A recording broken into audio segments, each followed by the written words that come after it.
It's crazy, bro. All my West Coast niggas, what the fuck are y'all still doing in the West Coast? Like, get the fuck out of there, bro. It's too much shit going on for real, man. Please leave, bro. Find a better life, bro. Cause shit just keep getting bad, man. Especially if you in the streets. Well, only if you in the streets. If you live in, I mean, then again, you still never know. Like, you could be attending your partner candlelight and motherfuckers shoot the bitch up. Like, damn, twin. Like, you feel me? You just never know. Like, in GTA, YouTube. But it's just, shit just crazy, man. Lil TyS was on his way up in the rap game and made history in the industry, but he was tragically killed right before he blew up and took everything to the next level. It's a wild and brutal story, and today we're breaking it all down. Lil TyS was raised in Sacramento in a neighborhood called Northgate.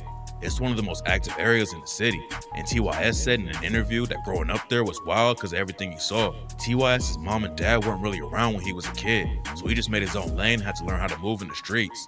He didn't want to air all of his street business during interviews, but TyS got active at an early age and spent a lot of time locked up. TyS said he was in and out of juvie all the time as a kid. The first time he got booked was for evading arrest and selling a little weed. Then he came out and started kicking in doors and robbing houses. And his second arrest was for burglary and another weapon case.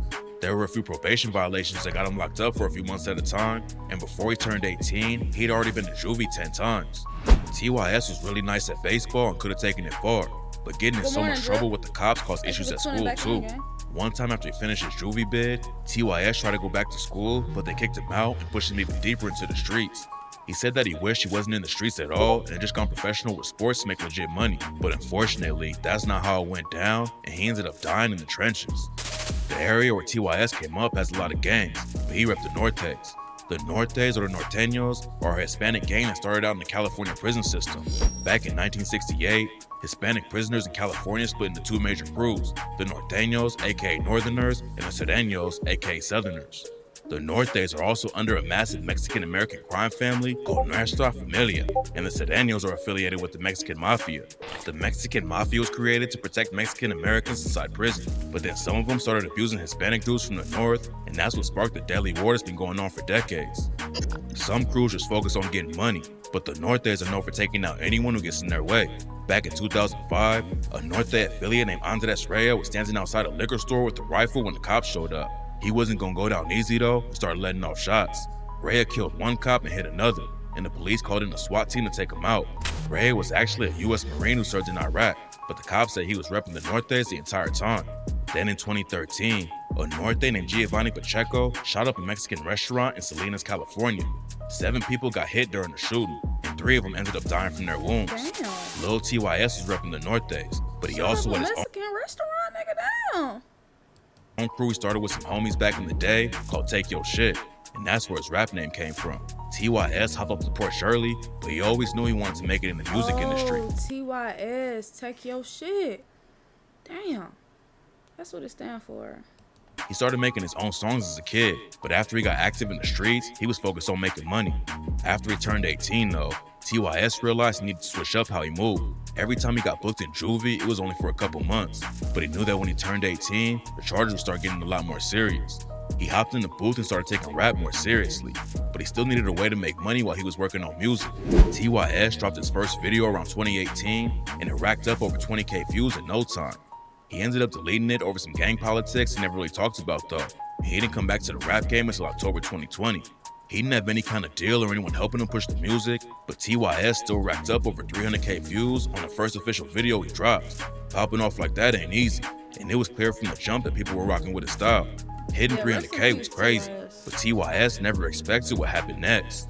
A month after he came back to the music game, TyS dropped the track Straight Bars and leveled up in a big way. It blew up immediately and ran up crazy numbers, and now it's sitting at over 6 million views on YouTube. TyS didn't talk about what went down in the streets in interviews, but he wasn't afraid to air it out in his music. Like on the track Afterlife when he raps, "You miss your partner, you can see him in that afterlife. The sucker died, we tryna creep up in the candlelight. You scared to dribble, you is not no real stepper. Every time we off a sucker, swear it make me feel better. And we know y'all isn't no drillers, y'all ain't never popped a thing. So quit playing, could die over the shit that you be saying.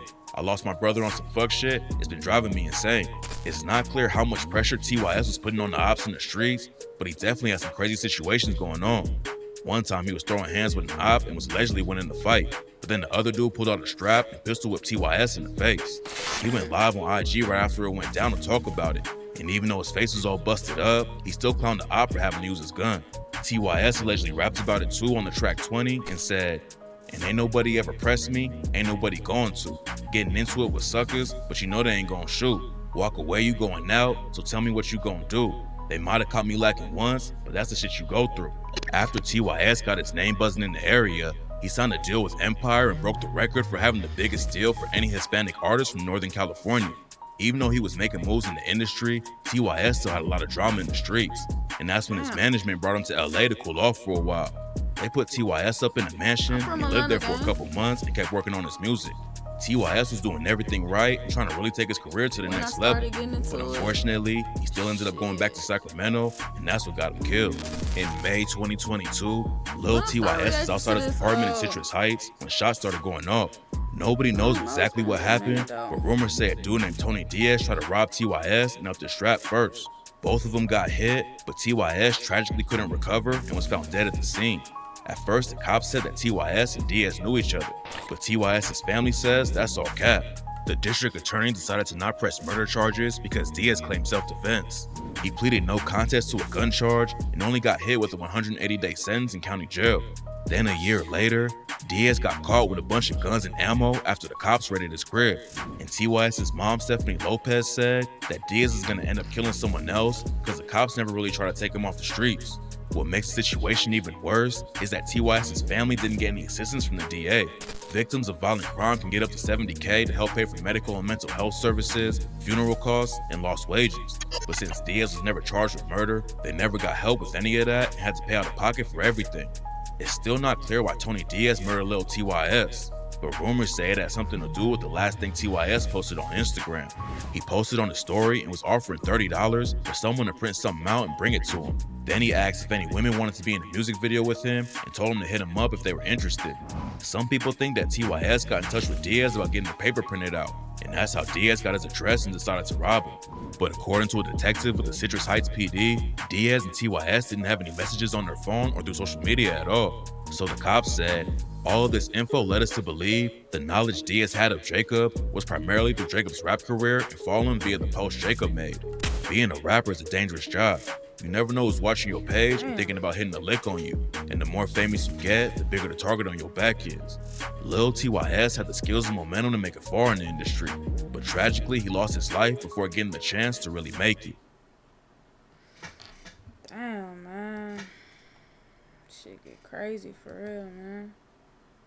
Only that boy TyS, and I've been pronouncing his name wrong this whole damn time. My ass saying Lil TyS. It's fucking Lil TyS.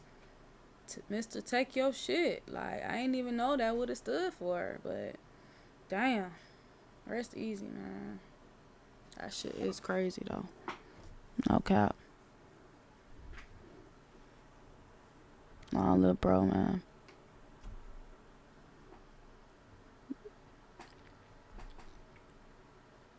TyS. Like, how the fuck my shit keep getting unplugged?